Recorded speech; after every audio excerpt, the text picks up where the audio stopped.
नमस्कार दोस्तों, आज के हमारे इस वीडियो में हम आपके लिए कीड़ी नगर की कहानी लेकर आए हैं। एक समय की बात है, किसी गांव में एक बुढ़ी माई रहती थी। उसके 2 बेटे और 2 बहुएं थी। बुढ़ी माई भगवान श्री हरि विष्णु की परम भक्त थी।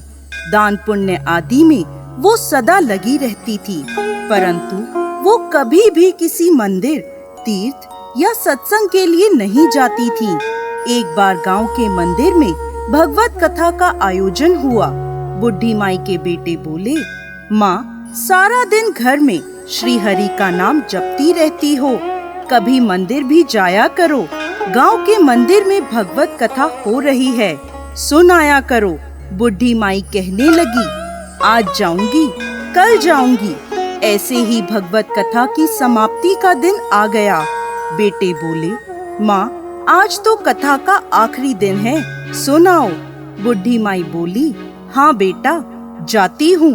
जाते जाते बुढ़ी माई ने इतनी देर कर दी कि अंतिम दिन की कथा भी समाप्त हो गई। जब बुढ़ी माई घर से निकली, तब भगवान बूढ़े ब्राह्मण का रूप लेकर आए और पूछने लगे, बुढ़ी माई, कहाँ जा रही हो? बुढ़ी माई बोली, भगवत कथा में जा रही हूँ। तब भगवान बोले, कथा तो समाप्त हो गई, अब वहाँ जाकर क्या करोगी? तब वह बोली, घर से निकल ही गई हूँ, तो वहाँ जाकर आती हूँ। भगवान बोले, वहाँ से क्या लाओगी? बुढ़ी माई बोली, कुछ नहीं मिला तो पंडाल से कुछ ईंटें ही ले आऊंगी। भगवान बोले, वहाँ से तुम मिट्टी की ईंटें लाओगी। लो, मैं तुम्हें सोने की ईंट देता हूँ, इसे अपने घर ले जाओ। बुढ़ी माई ने ईंट ले ली और घर की ओर चल पड़ी। वह रास्ते में सोचने लगी, यदि मैं यह ईंट घर ले गई तो बहू बेटे आपस में लड़ेंगे, इसे मैं घर के बाहर के आंगन में दबा देती हूँ। ऐसा सोचकर बुढ़ी माई ने ईंट घर के आंगन में दबा दी। अब बुढ़ी माई का सारा ध्यान ईंट पर लगा रहता। हर समय वो उसी स्थान पर बैठी रहती जहाँ वो ईंट दबी थी।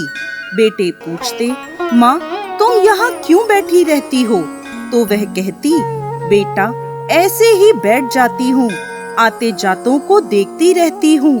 कुछ समय बाद बुढ़ी माई की मृत्यु हो गई।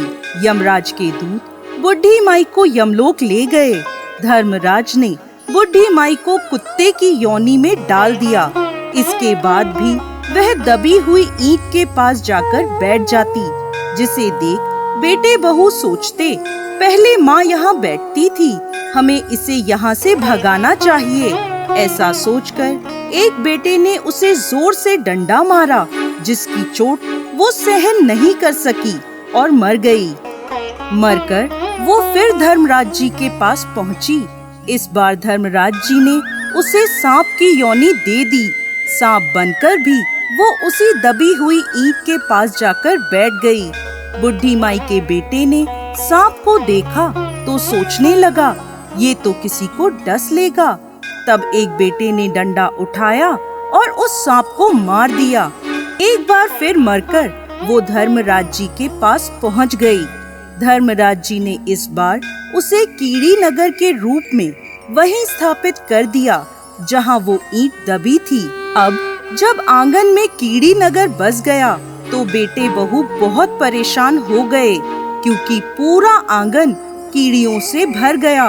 दुखी होकर भगवान से वो प्रार्थना करने लगे, हे प्रभु, ये क्या माजरा है? तब भगवान श्री हरि विष्णु बूढ़े साधु का भेष बनाकर आए और द्वार से आवाज लगाने लगे।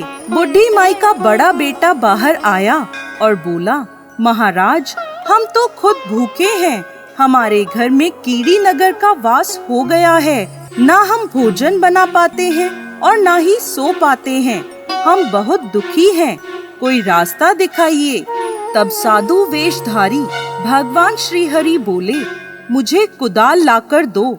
तब कुदाल लेकर साधु रूपी भगवान ने उस स्थान को खोदा जहाँ ईंट दबी थी।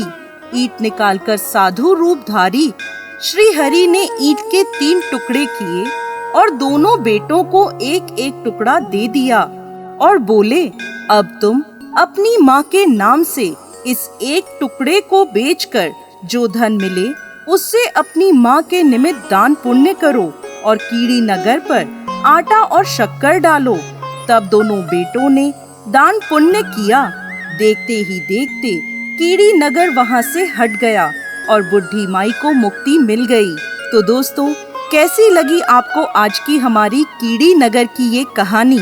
हमें कमेंट बॉक्स में लिखकर जरूर भेजिएगा और साथ ही साथ आपके अपने चैनल व्रत पर त्योहार को सब्सक्राइब करना ना भूलें।